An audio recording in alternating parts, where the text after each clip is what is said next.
اللہ اللہ اللہ اللہ۔ سورۃ الفاتحہ کے معنی ہوئے افتتاحی سورت۔ فتح یفتح کے معنی ہے کھولنا، مفتاح کنجی کو کہتے ہیں، چابی کو۔ تو یہ اوپننگ سورہ آف دی قرآن، قرآن حکیم کی افتتاحی صورت۔ ویسے جیسا کہ میں تعارف قرآن کے ضمن میں عرض کر چکا ہوں، عربوں کا یہ مزاج تھا کہ جس چیز سے انہیں خصوصی محبت ہوتی تھی اس کے بہت سے نام رکھتے تھے۔ اس کے بھی بہت سے نام ہیں۔ سورۃ الفاتحہ سب سے عام ہے، لیکن الکافیہ، الشافیہ، ام القرآن، اساس القرآن، کم سے کم یہ 4 نام تو میں سمجھتا ہوں کہ ہر مسلمان کو مزید معلوم ہونے چاہیے، اور بھی بہت سے نام۔ اس سورہ مبارکہ کی بالاتفاق و بالاجماع 7 آیتیں ہیں، اگرچہ ان کی ترتیب میں کچھ اختلاف ہے۔ ایک رائے یہ ہے، اور یہ رائے امام شافعی کی بھی ہے اور بصرہ کے جو قراء تھے ان کی بھی ہے، کہ آیت بسم اللہ بھی سورہ فاتحہ میں شامل ہے، اس کا جز ہے۔ وہ اس کو شامل کر کے پھر 7 آیتیں بناتے ہیں، تو آخری جنہیں ہم 2 آیتیں سمجھتے ہیں، صراط الذین انعمت علیہم غیر المغضوب علیہم ولا الضالین، وہ ان کے نزدیک ایک آیت ہے۔ تو گویا کہ نتیجہ یہ نکلا کہ آیتوں کی تعداد 7 ہی رہتی ہے۔ امام ابو حنیفہ رحمۃ اللہ علیہ کا موقف اور کوفے کے جو قراء تھے ان کا بھی موقف یہ ہے کہ آیت بسم اللہ نہ سورہ فاتحہ کا جز ہے نہ کسی اور سورت کا جز ہے، سوائے ایک مقام پر جہاں حضرت سلیمان علیہ السلام کا خط جو ہے نقل ہوا ہے، جو انہوں نے ملکہ سبا کو لکھا تھا، انہ من سلیمان و انہ بسم اللہ الرحمن الرحیم۔ تو قرآن کے متن میں صرف اسی جگہ پر یہ آیت شامل سمجھتے ہیں، باقی یہ صرف علامت کے طور پر کہ یہاں سے ایک نئی سورت شروع ہو رہی ہے درج کی گئی ہے۔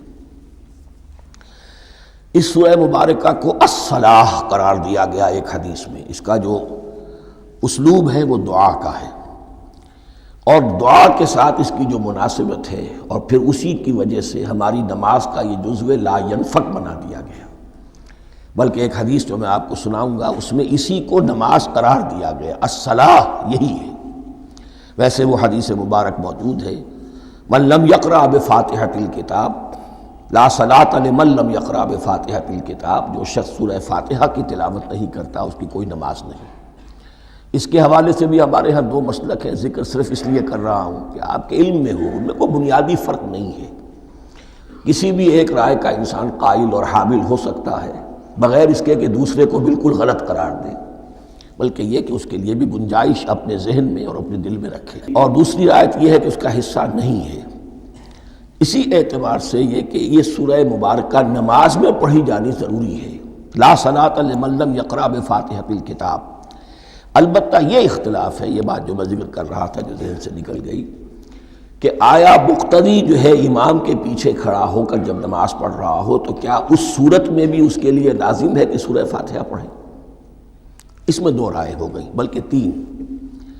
ایک رائے انتہائی ہے اور وہ فقہ حنفی کی طرف منسوب ہے، کہ اگر آپ امام کے پیچھے مقتدی کی حیثیت سے نماز پڑھ رہے ہیں تو کسی بھی رکعت میں آپ سورہ فاتحہ نہیں پڑھیں گے۔